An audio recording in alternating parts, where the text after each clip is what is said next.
किसी का खौफ मुझे रोक नहीं सकता। जंगल का हो या हो आस्तीन का, सभी सांपों की नस्लों को मैं अच्छी तरह से पहचानता हूं। हम तो खेगड़ों के खेल के अंदर मसरूफ है। कोई एक लड़ने के लिए खड़ा होता है तो चार नीचे से खींचने के लिए बैठे हुए हैं। मैं 2 दिन का टाइम औरंगाबाद पुलिस को देता हूं। अगर उन पुलिस वालों के ऊपर कार्रवाई नहीं हुई तो जिस तरह मुंबई की तरफ मैंने एक काफिला लेकर गया था, उतना ही बड़ा काफिला मैं कन्नड़ को लेकर जाऊंगा और पुलिस से सवाल करूंगा। इम्तियाज जलील जो सच है वो सच को सच बोलेगा। जो आज अपनी महफिलें सजाकर इम्तियाज जलील कितना जपते हो मेरा नाम। सुबह उठते हैं तो इम्तियाज, रात सोते हैं तो इम्तियाज, यहां जाने के लिए रास्ता नहीं है तो इम्तियाज, पेट में दर्द हो रहा है तो इम्तियाज की वजह से हो रहा है, एक्सीडेंट हो गया है, एम्बुलेंस नहीं आई है तो इम्तियाज। कितना, क्यों मुझसे इतनी मोहब्बत करते हो? मुझसे इतनी मोहब्बत है तो आओ, मैं तुमसे गले मिलने के लिए तैयार हूं। शाहरुख भाई ने बोला था ना, हम जरा से शरीफ क्या हुए, सारी दुनिया बदमाश हो गई।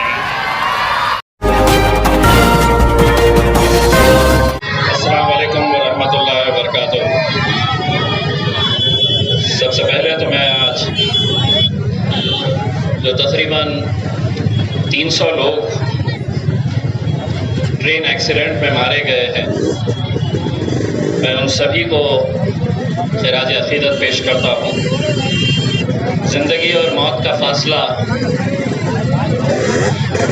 कितना कम होता है। मैं निकलने से पहले एक वीडियो देखकर आया। एक बाप लाशों के ढिगार में से अपने बेटे की लाश को तलाश कर रहा है जो इस ट्रेन एक्सीडेंट में मारा गया है। आप तसव्वुर करिए कि जो लोग ट्रेन में बैठकर निकले थे उनकी मंजिल कहीं और थी, लेकिन अल्लाह को कुछ और मंजूर था, उनका सफ़र वहीं ख़त्म हो गया। इसीलिए मैं आप तमाम से ये कहना चाहता हूँ कि जब तक जियो, एक एक पल, एक एक लम्हा अल्लाह का शुक्र अदा करके जियो। मौत किसको कब आ जाए ये कोई नहीं जानता है।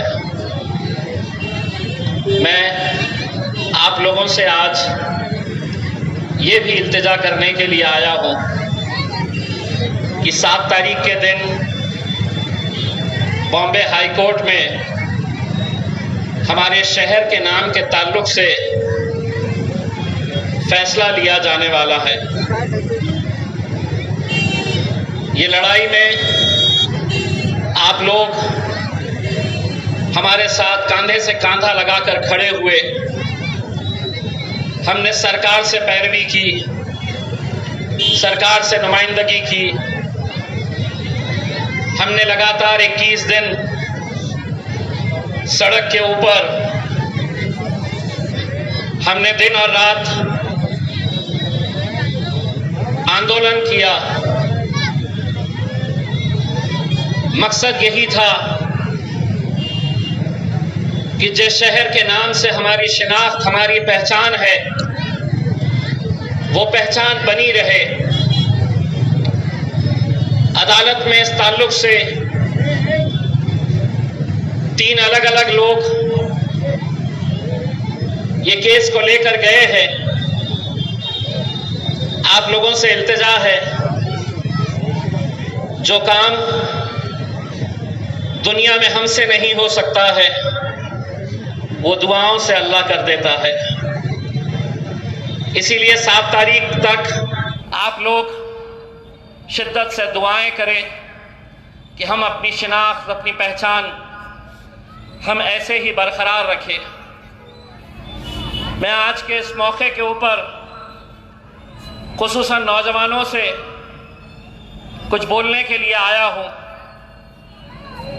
और ये बोलने के लिए आया हूं कि पिछले कुछ दिनों में अलग अलग शहरों में, अलग अलग गांवों में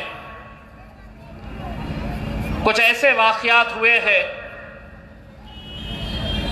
जिससे सरकार की मंशा क्या है, सरकार के इरादे क्या है, उनका मकसद क्या है, ये साफ हो रहा है। कर्नाटक के इलेक्शन के बाद सत्ता में अगर आना है, जीतना है, तो हम काम कुछ दिखा नहीं सकते। तो सबसे आसान काम यह है कि कई शहरों के अंदर दंगे भड़काओ, दंगे कराने का काम करो, हिंदू मुसलमान दलितों के बीच में फूट पैदा करने का काम करो और अपनी सियासी रोटियां सेक ले। इस मकसद से किसी भी हद तक ये सरकार जा सकती है, मैं आपको आगाह करने के लिए आया हूं। ऐसे हालात में ये हमारी हम सब की जिम्मेदारी है, खुसूसन नौजवानों की, कि हम इन हालात से कैसे निपटे।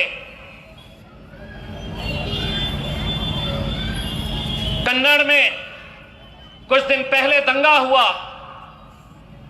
मामला क्या था? तो किसी ने फेसबुक के ऊपर हमारे मजहब के ताल्लुक से एक पोस्ट डाल दी।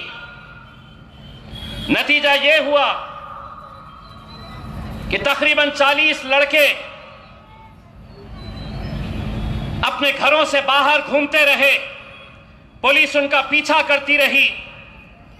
उनके घर वाले किस परेशान हाल में वो दिन गुजार रहे थे, आप इसका अंदाजा नहीं लगा सकते। 3 दिन पहले कन्नड़ के शेलगांव में मस्जिद के सामने डीजे बजाने को लेकर वहां पर दंगा हुआ।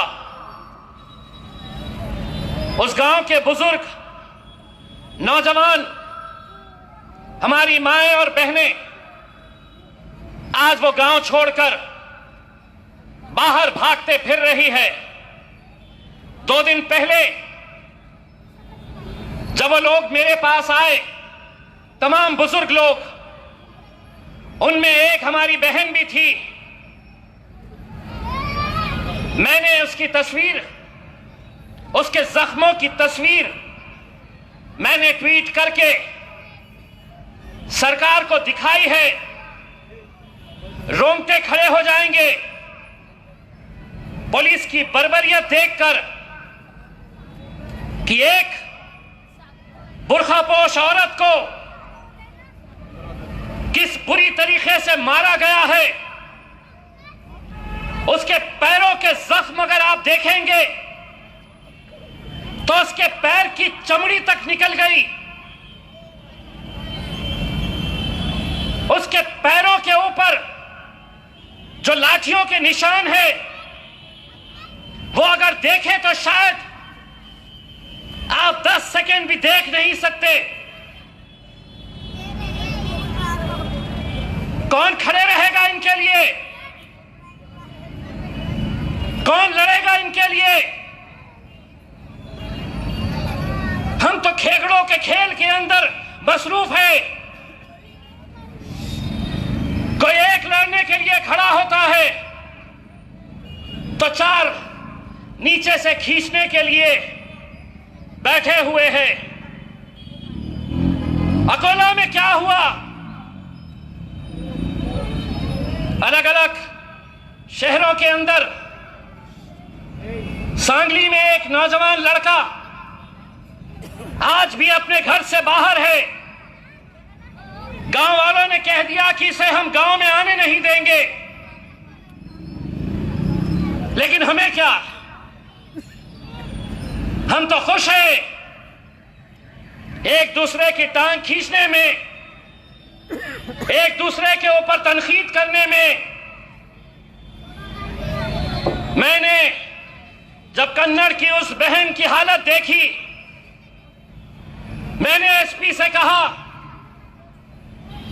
कि ये जो पीआई है पिशोर पुलिस स्टेशन की, कोमल शिंदे, मारने वाले 4 मर्द पुलिस वाले थे जिन्होंने उस हमारी बहन के ऊपर किस बर्बरियत के साथ लाठियां चलाई।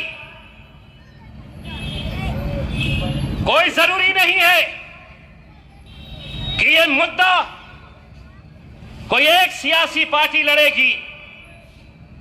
यह मेरी आप सबकी लड़ाई है। मैं 2 दिन का टाइम औरंगाबाद पुलिस को देता हूं। अगर उन पुलिस वालों के ऊपर कार्रवाई नहीं हुई तो जिस तरह मुंबई की तरफ मैंने काफिला लेकर गया था, उतना ही बड़ा काफिला मैं कन्नड़ को लेकर जाऊंगा और पुलिस से सवाल करूंगा।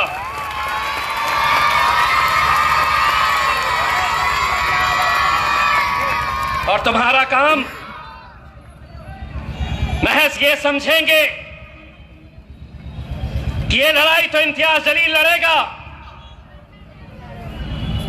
मैं तो सिर्फ यहां पर आऊंगा, सुनूंगा, जलसे में बैठूंगा, तालियां बजाऊंगा। अगर सब एक ताकत बनकर खड़े रहे तो दूसरी बार कोई पुलिस वाला लाठी उठाने से पहले सोचेगा कि नहीं, इतने सारे लोग सड़क के ऊपर उतर आते हैं, अगर किसी के ऊपर हम जुल्म करते हैं तो।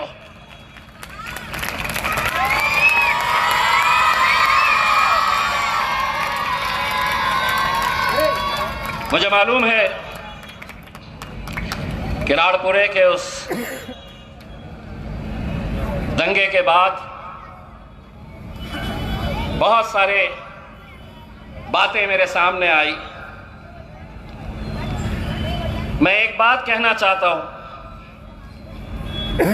चाहता तो इम्तियाज जलील भी उस रात अपने घर में बैठा रहता।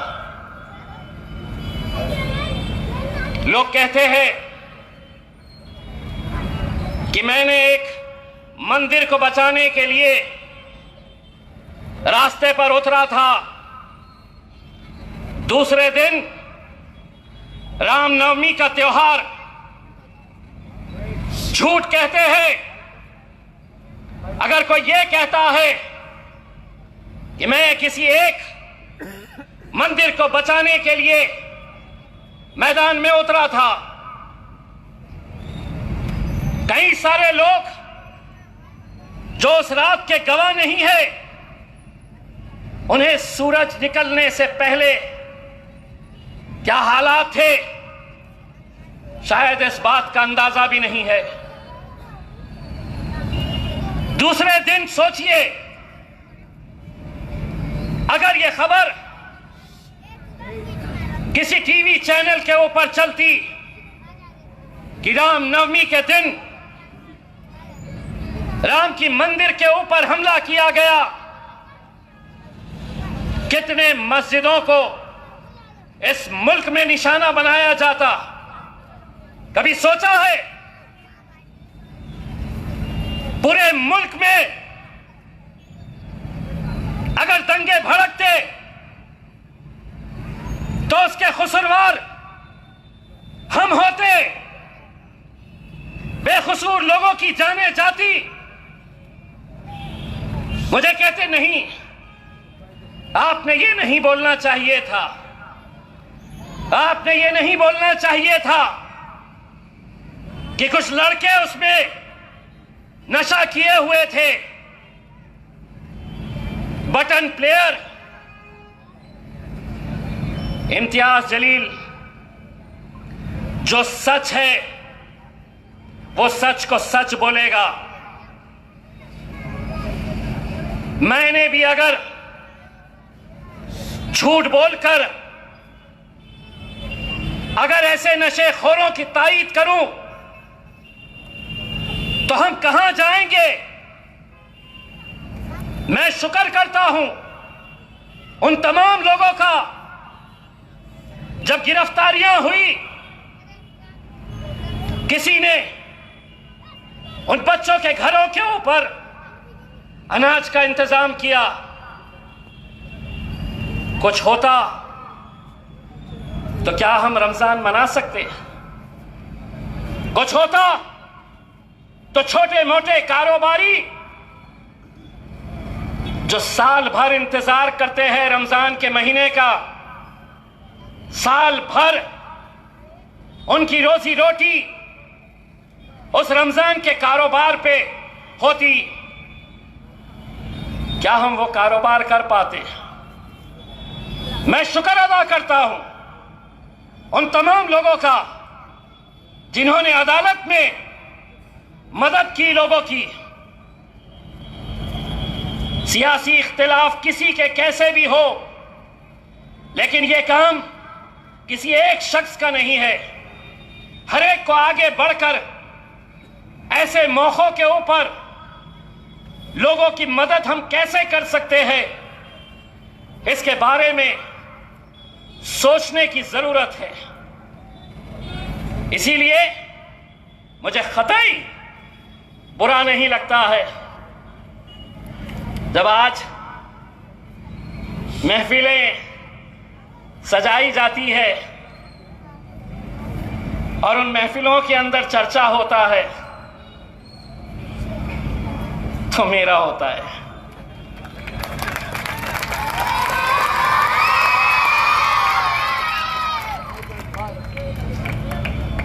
मुझसे इतनी मोहब्बत है तो आओ, मैं तुमसे गले मिलने के लिए तैयार हूं।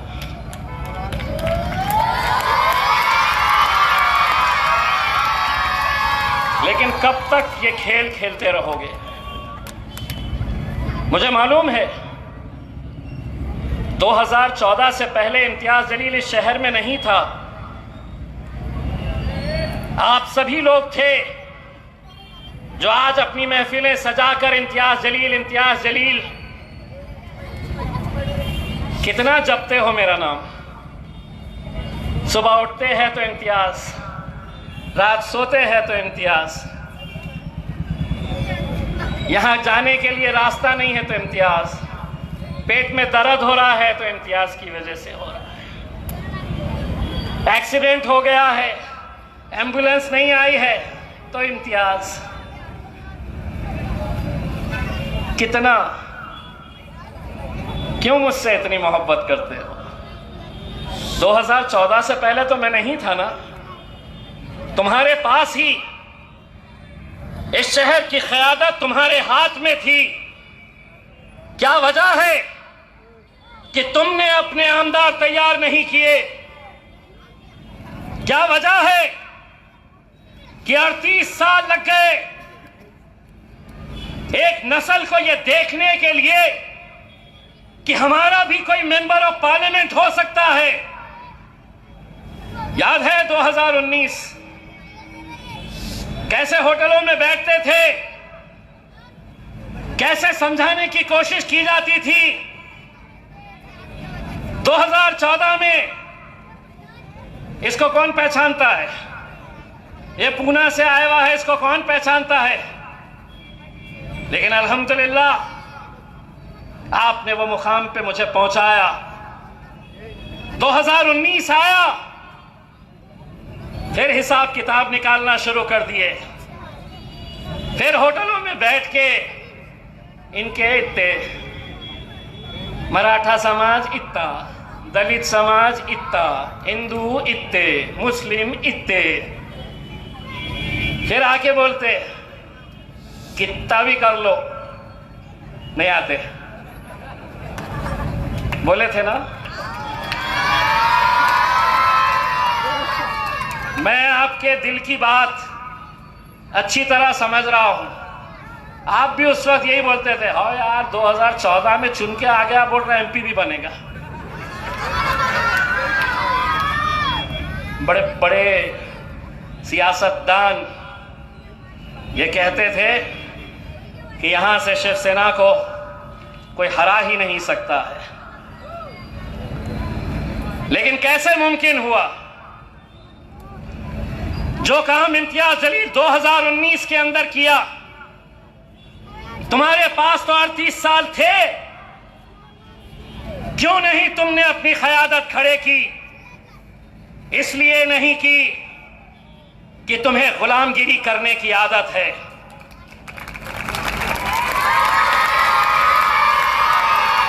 तुम्हें औरों के तलवे चाटने की आदत हो गई है।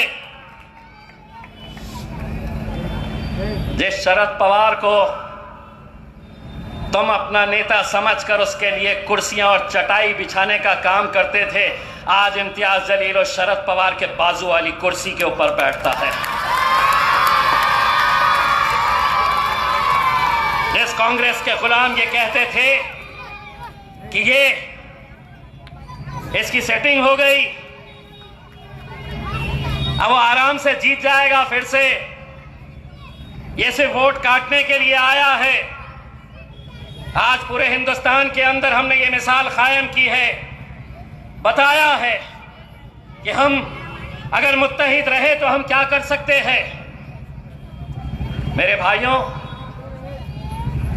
एक बात समझ लीजिए, आज जिस दौर से हम गुजर रहे हैं, मैं अभी एक प्रोग्राम में से आया हूं, निर्भय बनो नाम का एक यहां पर कार्यक्रम था।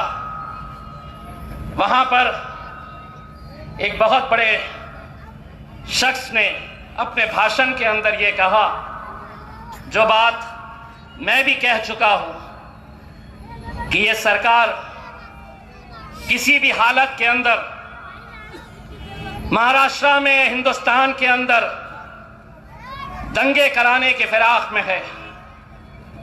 उन्होंने तो 2 शहरों के नाम भी दे दिए कि इन 2 शहरों को लेबोरेटरी बनाया जाएगा, इन 2 शहरों के अंदर पहले दंगे भड़काए जाएंगे। हमारे पास भी ये कोशिशें हो सकती है, लेकिन हमें उन जज्बाती बातों के अंदर नहीं आना है। दंगे के अंदर कभी कोई नेता नहीं मरता है, दंगे में कोई बड़ा नेता जेल नहीं जाता है। जेल जाते हैं तो वो नौजवान लड़के जो जज्बात में अपना होश खो देते हैं। लेकिन कभी नौजवानों ये सोचो कि तुम जब घर से बाहर रहते हो, जेलों में रहते हो, तो तुम्हारे बुजुर्ग माँ बाप के ऊपर क्या बीतती है, उनके दिन कैसे गुजरते हैं। जमहूरियत के अंदर अगर सही तरीके से इन जालिमों का मुकाबला करना है तो वो वोटिंग के जरिए करिए। मुझे मालूम है कि आज इस शहर के अंदर जो हलचल हो रही है, हर एक के निशाने के ऊपर सिर्फ एक ही शख्स को रखा गया है। वो ये अच्छी तरह जानते हैं कि जिस शहर के अंदर 38 साल बाद हमारी क़यादत खड़ी हुई है, उसे खत्म करना बहुत मुश्किल बात नहीं है। थोड़े यहां कर दो, थोड़े वहां कर दो, नई नई पार्टियां लाओ, पैसे का इस्तेमाल करो और इस मुल्क से हमारी क़यादत कैसे खत्म हो सकती है।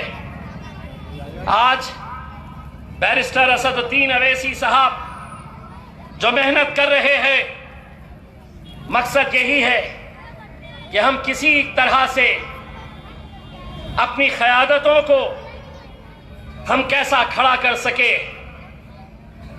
लेकिन मुझे मालूम है कैसा डसेगा कौन, मुझे सब पता है, लेकिन किसी का खौफ मुझे रोक नहीं सकता। लेकिन किसी का खौफ मुझे रोक नहीं सकता, जंगल का हो या हो आस्तीन का। सभी सांपों की नस्लों को मैं अच्छी तरह से पहचानता हूं।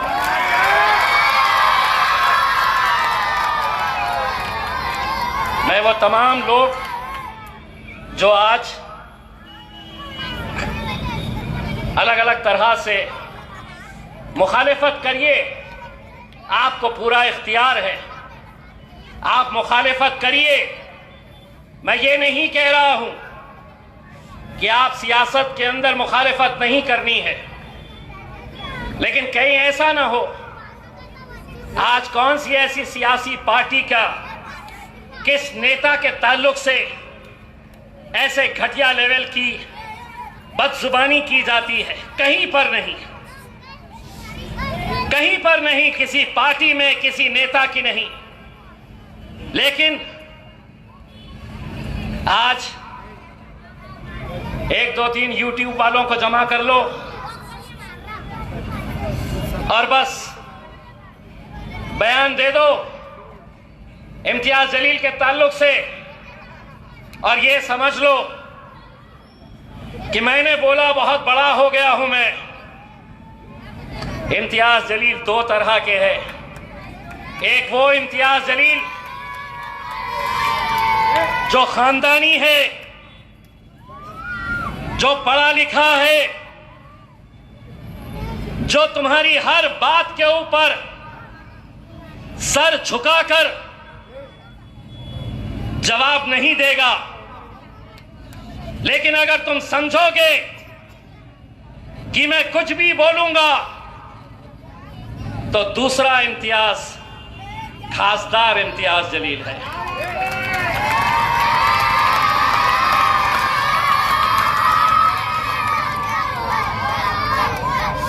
तो ये समझ लेना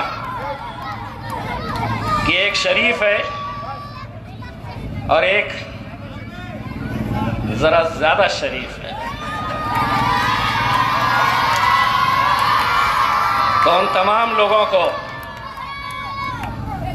शाहरुख भाई ने बोला था ना, हम जरा से शरीफ क्या हुए, सारी दुनिया बदमाश हो गई।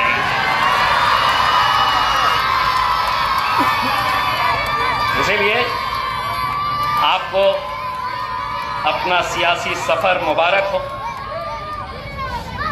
आपके सियासी सफर के अंदर हम रुकावट नहीं पैदा करेंगे, और उम्मीद करता हूं अगले बार आप अपनी ज़बान के ऊपर काबू रखेंगे। बहुत बहुत शुक्रिया। वाखिर दावा अल्हम्दुलिल्लाह।